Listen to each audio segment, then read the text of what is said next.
जय हिंद दोस्तों। आप सभी को मालूम है कि एक वीडियो हम ग्रुप डी के लिए लेके आते हैं। तो ग्रुप डी में आज हम बात करने वाले हैं कि कहां से कितने फार्म पड़ चुके हैं इस ग्रुप डी की वैकेंसी में जो 32,438 पदों के लिए निकाली गई थी। इससे रिलेटेड हम बहुत सारी बातचीत यहाँ पे करने वाले हैं। सबसे पहले हम आपका कमेंट लेने वाले हैं, जो आपने कमेंट किया है उसके जवाब देने वाले हैं। फिर उसके बाद हम देखने वाले हैं कि अब फार्म डालने के बाद अब क्या प्रक्रिया रह गई है, आपको क्या क्या करना है। फिर उसके बाद हम बात करेंगे कि कहाँ पे लास्ट वाले दिन सबसे कम फार्म पड़े, और सबसे अंत में हम बात करेंगे कि कब कब क्या क्या कट ऑफ गई थी। तो यहाँ पे हम वीडियो की शुरुआत करते हैं और सबसे पहले हम आप लोगों के कमेंट का जवाब देते हैं। आप जानते हैं कि जो कमेंट आप करते हैं नेक्स्ट अगले ही वीडियो में उसका जवाब मिल जाया करता है आपको।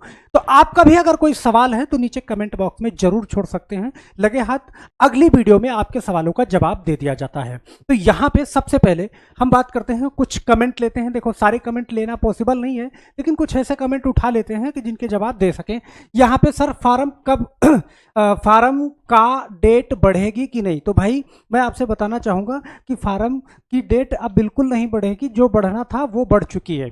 अब आपको क्या करना है, सिर्फ और सिर्फ करेक्शन कर सकते हैं। तो फार्म की डेट बिल्कुल नहीं बढ़ेगी, ये आपका कमेंट था आर के सिंह जी।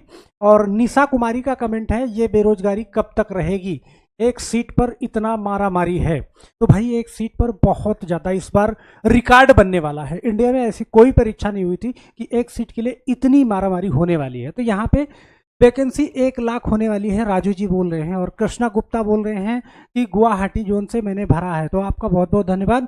और यहाँ पे सर मैंने मुंबई जोन से फार्म भरा तो वहाँ चूज करने के लिए नहीं आया WCR या कोई भी। तो भाई यहाँ पे मुंबई सेंट्रल, जब आप मुंबई चूज कर रहे थे तो मुंबई सेंट्रल जा रहा था। मुंबई वेस्टर्न रेलवे, अगर मुंबई WR चूज करना होता तो वहाँ पे आपको अहमदाबाद डालना था। ये बात मैंने पिछले कई वीडियो में आपको बताई थी। और यहाँ पे श्वेता जी बोलती हैं कि यही है इंडिया, एक सीट के लिए 500 बच्चे, वैकेंसी 1 लाख होनी चाहिए, मोदी सरकार बेरोजगारी मार डालेगी। तो भाई बेरोजगारी तो बहुत ज़्यादा है, आप समझ रहे हैं, आप देख भी रहे हो इस रेल मंत्री की पूरी बॉडी में। तो यहाँ पे भाई ने कुछ कमेंट किया है कि 3.5 लाख पद खाली हैं, फिर भी 1 लाख पद पर भी वैकेंसी नहीं निकाल रहा है। तो क्या करोगे आप, सही है, तानाशाहों की सरकार है। सर मैंने तो जाति नहीं दिया है, फिर भी मेरा फार्म भरा गया है, आगे कोई दिक्कत तो नहीं होगी। तो भाई आप किस कास्ट के हैं, आप ये लिखते। अगर आप OBC हैं, SC ST हैं, तो आपके लिए मैं आगे सॉल्यूशन बताता हूँ। एक जॉब के लिए कितना मारामारी है, तो भाई कितना मारामारी है। बिल्कुल सर वैकेंसी बढ़ेगी, इसके अभी तक कोई चांस नहीं है, क्योंकि ट्विटर कैंपेन चलाया गया था, उसका कोई हल ही नहीं निकला। तो आप क्या कह सकते हो। चलो हम बात करते हैं यहाँ पे, अब वीडियो को स्टार्ट करते हैं। आप जानते हैं कि जो अभी बोल रहे थे कि सर डेट बढ़ेगी, तो भाई बिल्कुल डेट नहीं बढ़ेगी। आप जानते हैं कि ऑलरेडी एक बार डेट बढ़ चुकी है। 22 तारीख को जो लास्ट डेट थी उसको बढ़ा करके 1 तारीख कर दिया गया था, और 1 तारीख आपकी संपन्न हो चुकी है। अब यहाँ पे सिर्फ और सिर्फ आज तक ही आपको, देखो जो 24 तारीख डेट रखी गई थी फीस पेमेंट करने की, वो 3 तारीख है। तो आज 3 तारीख है, आज ही आपको फीस पेमेंट कर देना है। अगर मान लीजिए फार्म आपने डाल दिया है और आपका फीस पेमेंट नहीं हो पाया था, तो अब आपको फीस पेमेंट कर ही देना है आज ही। अगर आज नहीं कर पाए तो वो मौका भी आप गंवा देंगे, फिर आपका फार्म इनकम्प्लीट माना जाएगा और आप बाहर हो जाएंगे इस परीक्षा से। तो आज जो है आपको कर ही देना है। और अगली बात, जो मेन पॉइंट यहाँ पे है कि जो डेट जो है 25/2 तक थी, उसको बढ़ा 25/2 से 4 तारीख तक थी, 4/3 तक थी, वो 6 मार्च से लेके 13 मार्च के बीच। फिर से आप एक बार सुन लीजिए, अगर आपने फार्म में कोई भी गलती की है, कहीं भी थोड़ा सा मॉडिफाई करने की जरूरत है, तो 6 तारीख से लेके, करेक्शन विंडो 6 तारीख को ओपन हो जाएगी। 6 तारीख से लेके 13 तारीख के बीच में एक चार्ज आपको देना होगा, चार्ज दे के आप करेक्ट कर पाएंगे। अब बात आती है कि करेक्शन में क्या क्या कर पाओगे, क्या क्या नहीं कर पाओगे।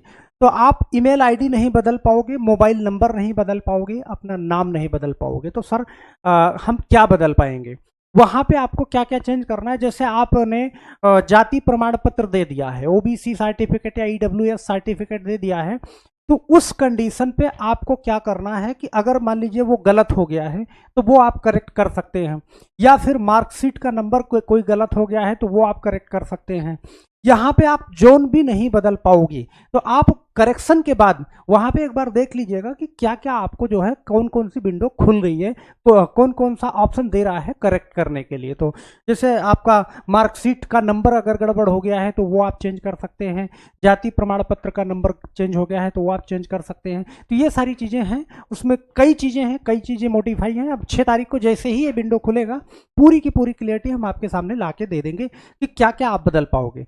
यहाँ पे हम बात करेंगे ना, देखना कितनी ज़्यादा मारामारी है।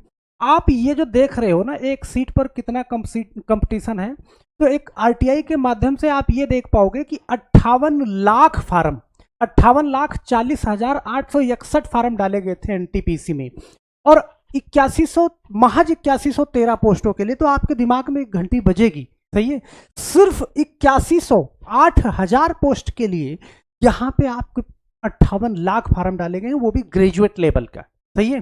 तो इस कंडीशन पे लगभग 720 एक सीट के लिए कंपटीशन होने वाला है। और यहाँ पे जो मैं बार बार बात कर रहा था कि जहाँ पे सीटें ज़्यादा हैं लोगों का अट्रैक्शन भी उधर ही होता है, तो ये बात यहाँ से निकल के आई है कि कोलकाता में सबसे ज़्यादा वैकेंसी थी, सही है, और सबसे ज़्यादा फार्म भी वहीं पे डाले गए थे इस एनटीपीसी वाले में। अब एक सीट पे कितना कंपटीशन है यहाँ पे, 743.837, लगभग 10 लाख फार्म, ध्यान देना, 10,27,983 फार्म अकेले कोलकाता जोन से डाला गया था यहाँ पे, और मात्र 1382 वैकेंसी के लिए। तो आप ये बात समझ सकते हैं कि बेरोजगारी किस दर पर है। आपको बहुत सोच समझ के फार्म डालना था और वो डाल चुके हैं आप, बात समझ रहे हैं। और लास्ट के दिनों में जैसे कि हमने चर्चा की थी कि लास्ट के दिनों में 1 तारीख के सुबह तक का डाटा मैंने पिछली वीडियो में दिया था। तो लास्ट में यहाँ पे एक जोन आपको निकल के आएगा, हुबली जोन, जहाँ पे 503 सीटें थी। तो ऑलरेडी यहाँ पे पर सीट कंपटीशन बहुत ज़्यादा हो गया था, तो शायद लोगों ने इस जोन को देख लिया था। तो लास्ट वाले दिन यहाँ पे लगभग ना के बराबर फार्म पड़े हैं। अब ये डाटा बहुत जल्द आपको आरटीआई के माध्यम से मिल जाएगा कि कितने फार्म डाले जा चुके हैं। हालांकि आप जानते हो कि 2013 में जब वैकेंसी निकाली गई थी तो 45,107 पदों के लिए वैकेंसी आई थी, 80 लाख फार्म डाले गए थे, पर सीट कंपटीशन वहां पे 177 था मेरे भाई। अब यहाँ पे 2018 में 62,907 पदों के लिए जब वैकेंसी निकाली गई, 2013 से 2018, ध्यान देना कि 5 साल बाद जब ये वैकेंसी निकाली गई 62,000 पदों पर, उससे ज्यादा पदों पर, तो यहाँ पे पर सीट कंपटीशन देखो, यहाँ पे फार्म कितना आया था, 1.89 करोड़, और पर सीट कंपटीशन 300 का हो गया था। आप समझना इस बात को, क्योंकि 5 साल बाद वैकेंसी आई थी। उसके बाद 2019 में जब वैकेंसी आई, ठीक 1 साल बाद, तो 1 लाख पदों पर वैकेंसी आई और 1.15 करोड़ आवेदन आए। यहाँ पे पर सीट कंपटीशन घट के 110 हो गया। अब इस बार अंदाजा लगाया जा रहा था कि 2025 में 32,438 पदों के लिए जो वैकेंसी निकाली जाएगी, लगभग 1.2 करोड़ फार्म तो आने ही आने हैं। 2019 का अंदाजा लगाया जा रहा था, क्योंकि यहाँ पे पोस्टें भी कम हैं, सही है। लेकिन आप समझना, अगर 1.2 करोड़ फार्म आता है तो 370, लेकिन आप पिछले वाले डाटा को देख पा रहे होंगे कि शायद उससे कंपटीशन कहीं ज्यादा जा चुका है। यहाँ पे 2025 की हम बात कर रहे हैं, 1.5 करोड़ फार्म अगर आया तो पर सीट कंपटीशन 462 होने वाला है। ध्यान देना, 1.5 करोड़ प्लस फार्म हो चुके हैं। अगर 1.5 करोड़ प्लस फार्म हो चुके हैं तो आप समझ लेना कि पर सीट कंपटीशन इस बार 500 प्लस का होने वाला है। आप इस चीज को एकदम अपने दिमाग में बैठा लीजिए। और पर सीट कंपटीशन अगर 500 है तो फिर आपको क्या करना है, कौन सी रणनीति बनानी है भाई। यहाँ पे देखो, आपका क्या विचार है, आप एक बार कमेंट बॉक्स में जरूर लिखना कि क्या पर सीट कंपटीशन 500 होना एक आम बात नहीं है। इस कंडीशन पे बेरोजगारी इस हद तक है और कहीं उस लेवल पे वैकेंसी नहीं निकल रही है, बहुत ज्यादा बेरोजगारी है। और आजकल जागरूक लोग हैं, लगभग हर घर में कोई भी बच्चा है तो वो तैयारी कर ही रहा है। तो आप समझना कि क्या ये 500 प्लस पर सीट कंपटीशन होना इसमें बहुत बड़ी बात नहीं है। जरूर है 500 प्लस पर सीट कंपटीशन, बस 2-3 दिन रुक जाइए, पूरा डाटा यहाँ पे क्लियर हो जाएगा। और 500 प्लस पर सीट कंपटीशन है तो आपको एक रणनीति बना के काम करना होगा। कैसे काम करोगे, यहाँ पे ध्यान देना कि जो आपका सब्जेक्ट है, ध्यान से समझिएगा इस चीज को, कि आपका जो सिलेबस है जनरल साइंस यहाँ पे 25 नंबर का आ रहा है और 25 मार्क्स का, मैथमेटिक्स 25 नंबर का आएगा यहाँ पे 25 मार्क्स का, जनरल इंटेलिजेंसी और रीजनिंग आपको 30 नंबर का देखने को मिलेगा 30 मार्क्स का, और यहाँ पे general awareness and current affair यहाँ से आपको 20 नंबर देखने को मिल जाएंगे। तो पूरी रणनीति बना के आपको नंबर उठाने हैं। ध्यान देना, आपको ज़्यादा से ज़्यादा नंबर कहाँ से कवर करने पड़ेंगे, मैथमेटिक्स से और रीजनिंग से। ये दो सब्जेक्ट ऐसे हैं जिनका क्राइटेरिया फिक्स होता है कि आपके पास अगर 30 चैप्टर हैं तो 30 चैप्टर से ही सवाल पूछे जाएंगे मैथ में और रीजनिंग में।